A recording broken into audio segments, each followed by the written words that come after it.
I'm Afshin Rattansi, and you're watching New Order's season finale. We're broadcasting worldwide on RT International, including to an audience of nearly 1.5 billion on RT India. We continue to examine how global power is being rewritten and how India and its partners shape what comes after all the dead are buried from the Trump-Netanyahu wars that have affected billions.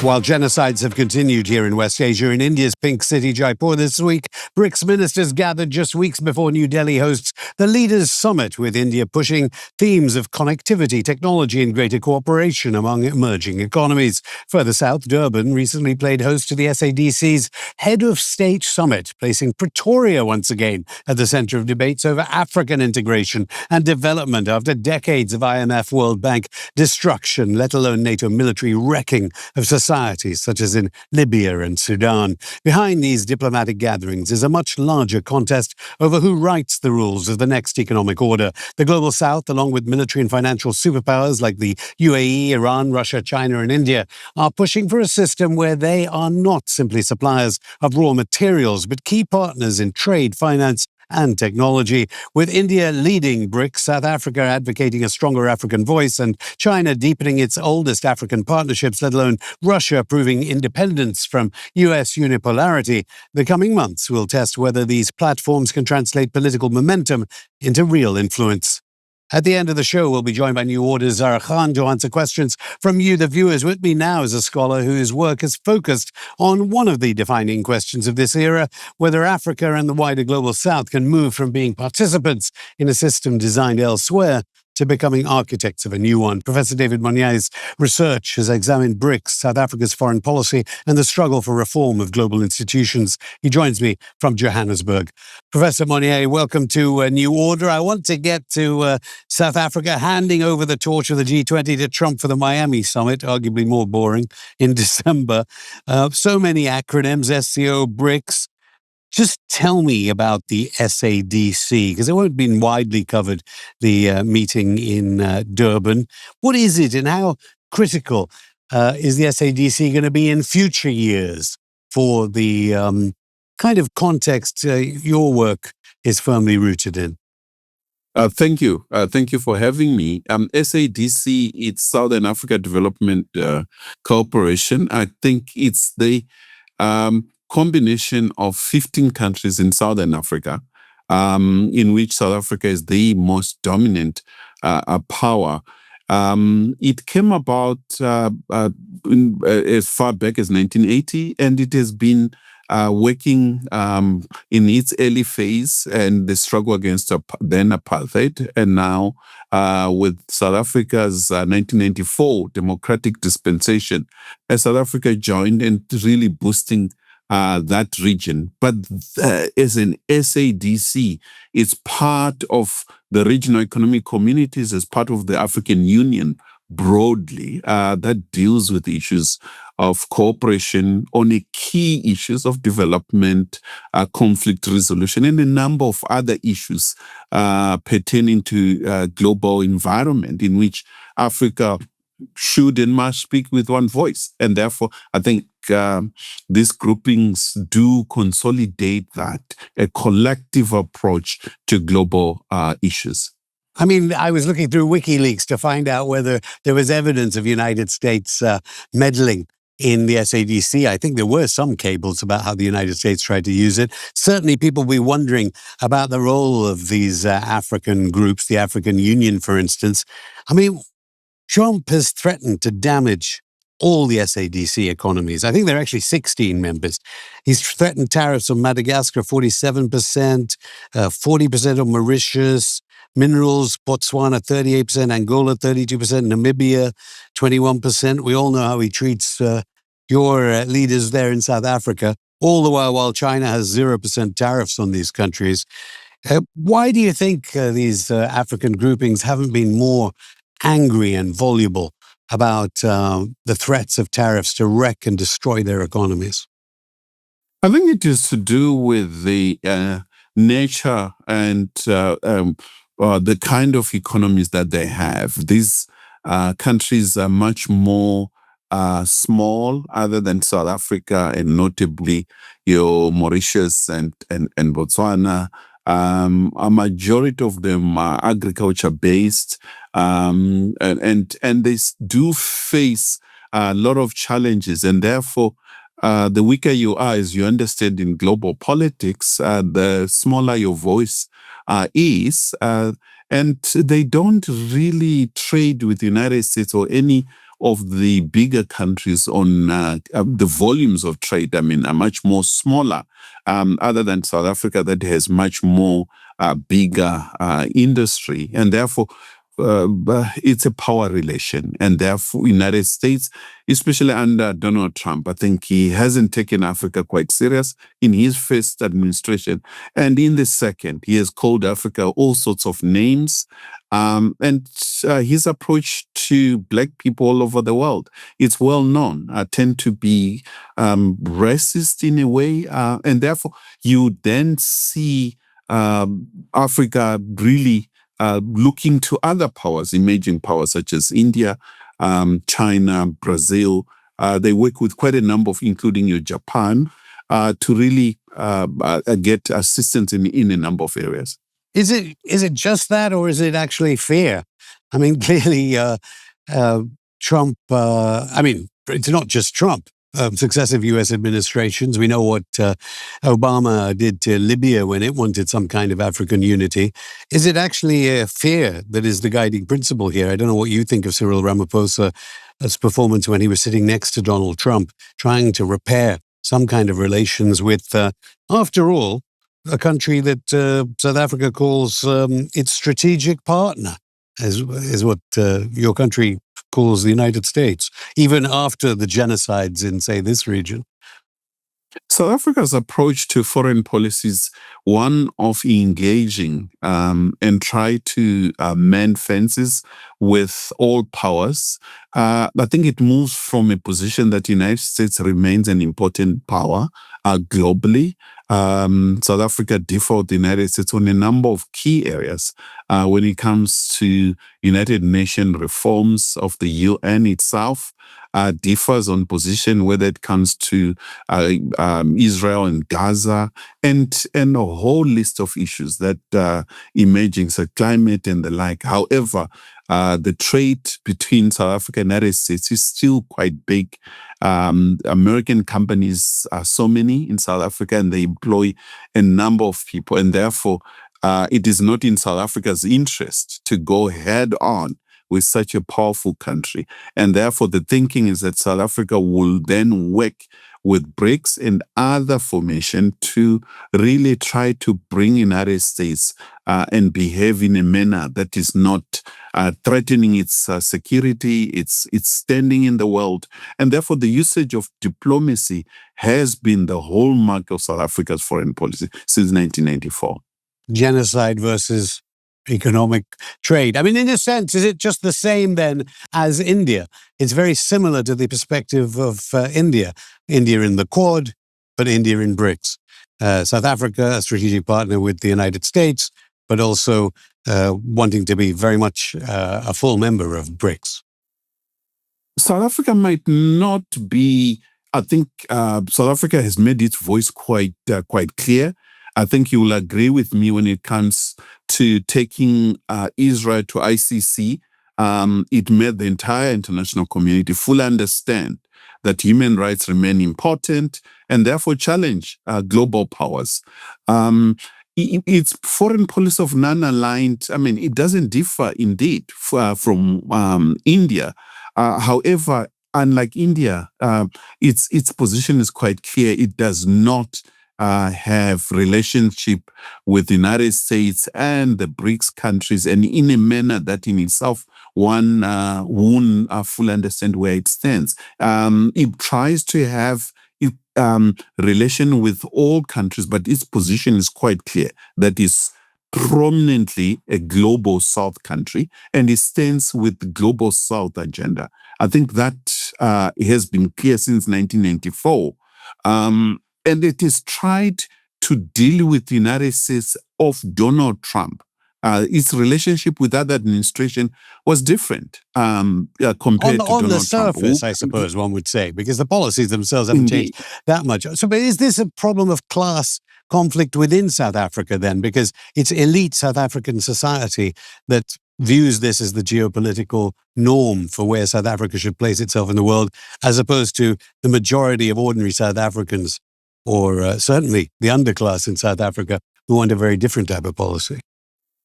I think it's both. South Africa, like India, like in Europe or United States, I think you have seen a shift as the economies are not doing quite well. There's a rise of unemployment and the youth. And therefore, I think they express their views quite differently. But the elite and the governing party, I think it has been consistent that global peace and security can only be resolved through negotiations. And while others are just saying, we really do not need to engage. And then you always have to, get this tension domestically. But my own view is that's a global phenomenon. It's not just South Africa, but as the economy it's just one continues, expects more from South Africa, arguably, because of course, I've interviewed Nelson Mandela. You expect the ANC, a party founded on political violence, to act differently. Perhaps that's the reason. What does South Africa think of itself as not being invited to the G20? Does it matter in Miami? So the African National Congress was never founded on violence. I think since its formation, it has been arguing for a peaceful resolution to conflict. It was founded on violence, I tell you. Mandela told me that himself. No, I can't say no. I differ on that because I think our own transition has through negotiations, mediation, and there wasn't any storming of the palace as other countries, and therefore it's a very peaceful country where negotiation, the peace, the TRC, truth and reconciliation, it changed. And it's a more globally. It's a model globally, and one would even argue that as democracy erodes all over the world, South Africa still maintains and holds up to norms and values of democracy more than most emerging powers in the world. But so it's through this type of negotiating lens that they'll go to Delhi. We'll pursue this more in part 2, but it's a negotiated settlement with the existing big powers that South Africa is going to be coming with as its perspective in Delhi in September. South Africa positions are quite clear. It has chaired BRICS, and as you know, it chaired G20, very successful. It strongly believes that it holds the views of emerging powers. And since the non-alignment movement in 1955 with Nehru and other leaders, South Africa believes in that, believe that the developing countries need to negotiate with the developed world to deal with issues of underdevelopment and find ways of ensuring that there's technological transfer, there's fairness in terms of how poorer countries are treated in the international arena, and it has been consistent in advancing. And therefore, forums such as BRICS are quite critical, but far beyond BRICS. South Africa is a member of G20, and South Africa and India share quite a lot in common, and Professor therefore Monyae, their position are different. We'll continue after the break. Keep watching New Order.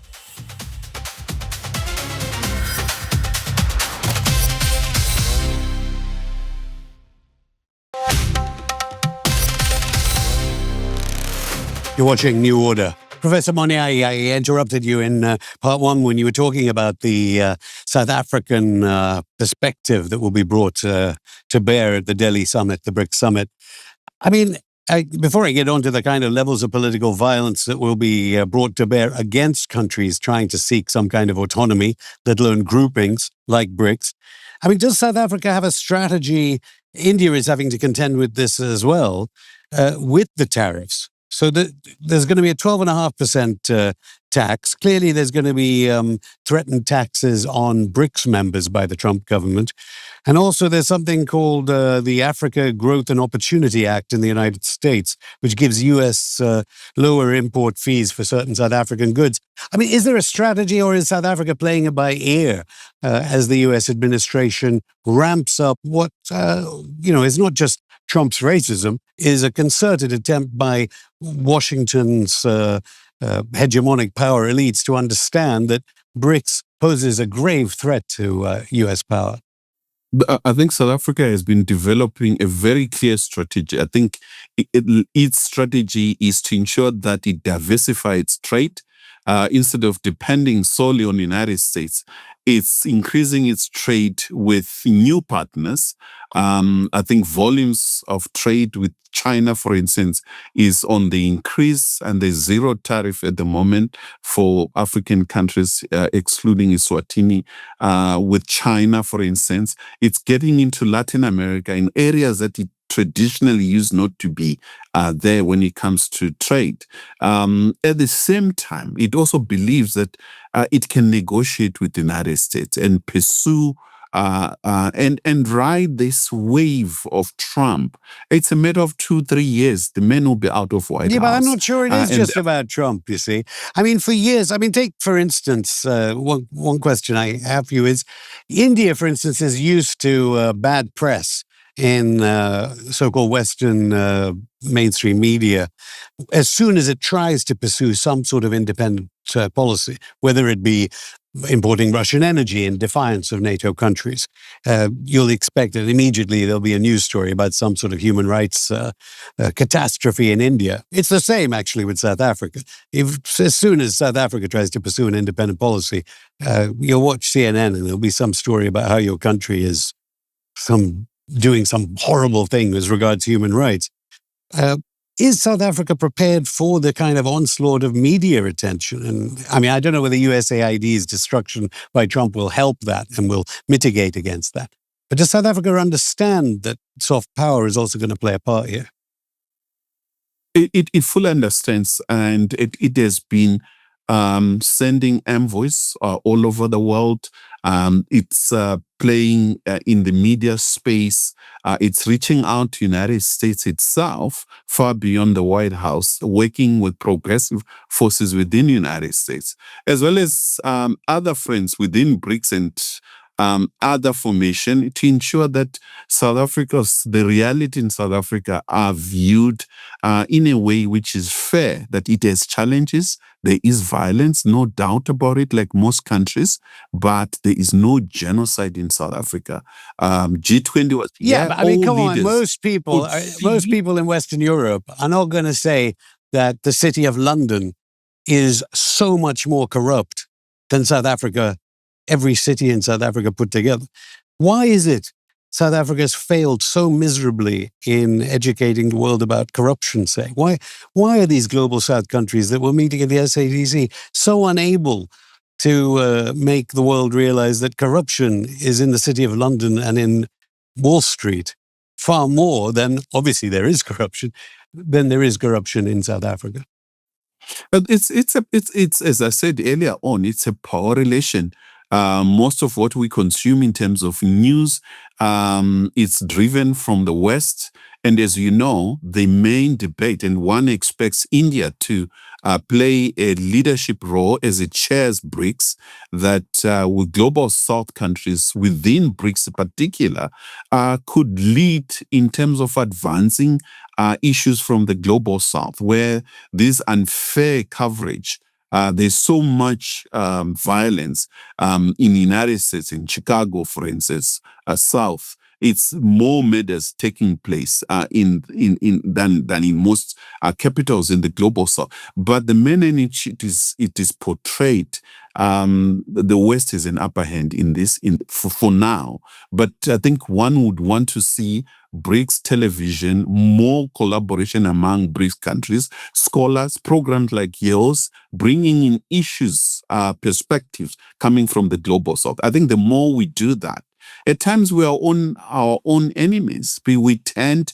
to submit ourselves as scholars, as leaders, as politicians and business people more to the global north than fellow South-South cooperation. And I think more needs to be done. And one is expecting the communique coming from India to be much more stronger and providing solution, with South Africa also raising its voice more than it is doing at the moment. If we put China and Russia and the UAE and Iran to one side, do you think one advantage India and South Africa have is they have no IMF debt? South Africa paid off its IMF debt. Do you think that gives an added power to South Africa?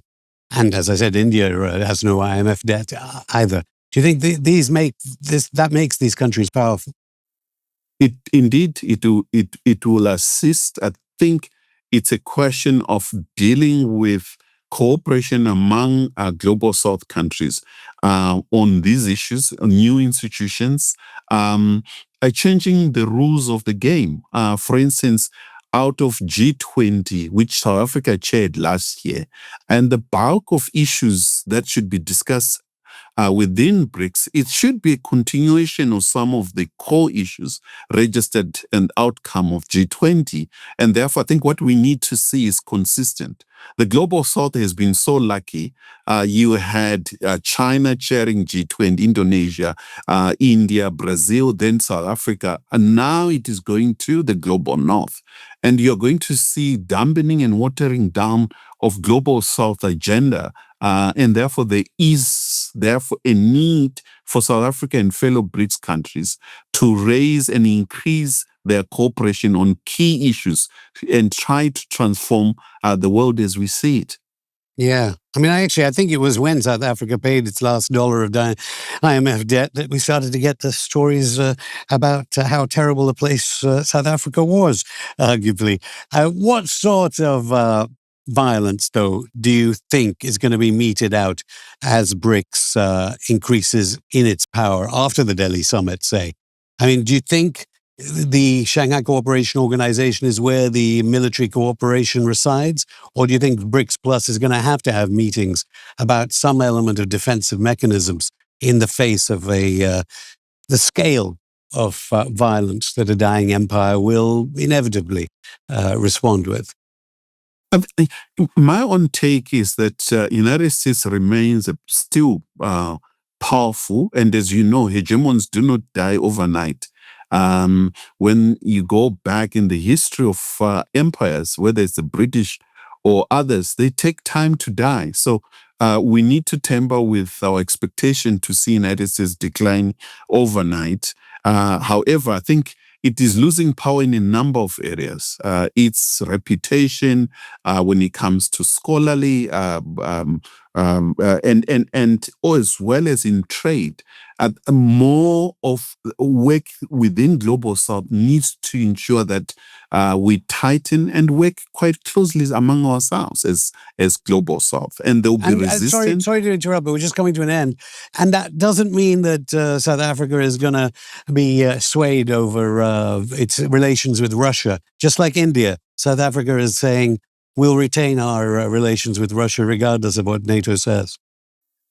Recently, South African Defense Force generals have been discussing with their counterparts in Moscow to find ways of continued cooperation on a number of areas, including naval drills. I think what South Africa won't do is to form alliances. It believes in non-aligned strategy in which it will cooperate with all countries, whether in the Global South or in the North, but without a direct confrontation on any of the issues. However, strong on Global South position as advanced by BRICS and other Global South forums. Professor David Monyae, thank you.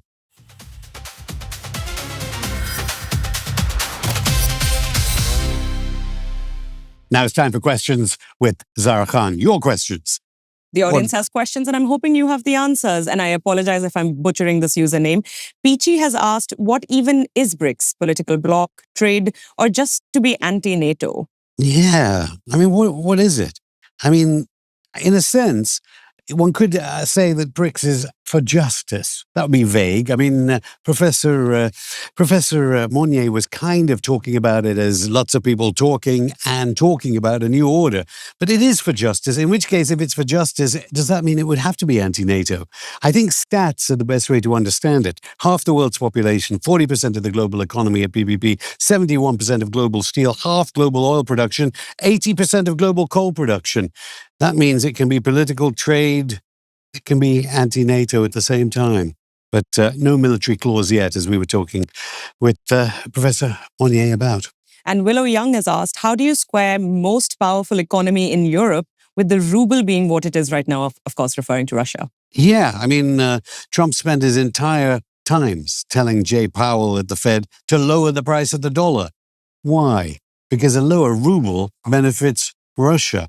That's why it's the most powerful economic power in Europe. I mean, think of it this way. If an exporter gets $100 at 80 rubles a dollar, that's 8,000 rubles.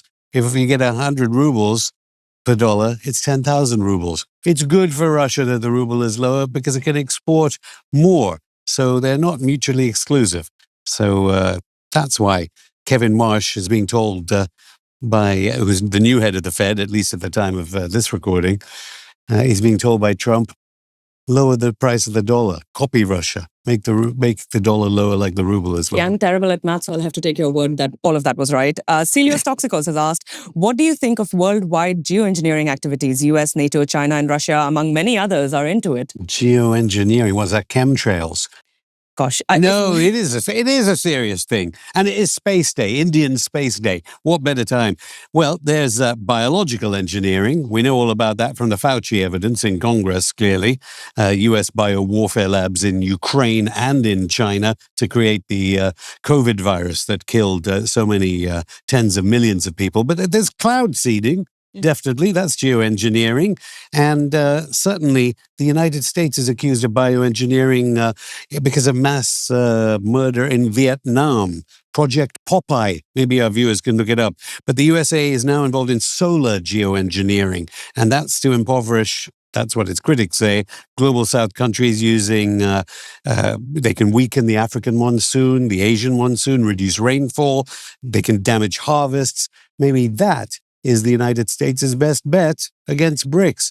Geoengineering to change solar power. Of course, geoengineering has most notably been used in industrial scale slaughter in the global south in terms of crop failure, engineering crop failure in Cuba, for instance. Thanks, Afshin. You get a bit of a break from me, but we'll be back soon with more questions. Yeah, hope you're going to a place that doesn't have solar geoengineering. Fingers crossed. See you next time, Zarah Khan. And it's been me, Afshin Rattansi. Remember to follow us on X at NewOrder_TV and ask your questions. Maybe it'll be yours that gets answered when we come back for a new season on September the 13th. In the meantime, we'll keep tracking how global power is reshaped in real time and what it means for India's position in this new order.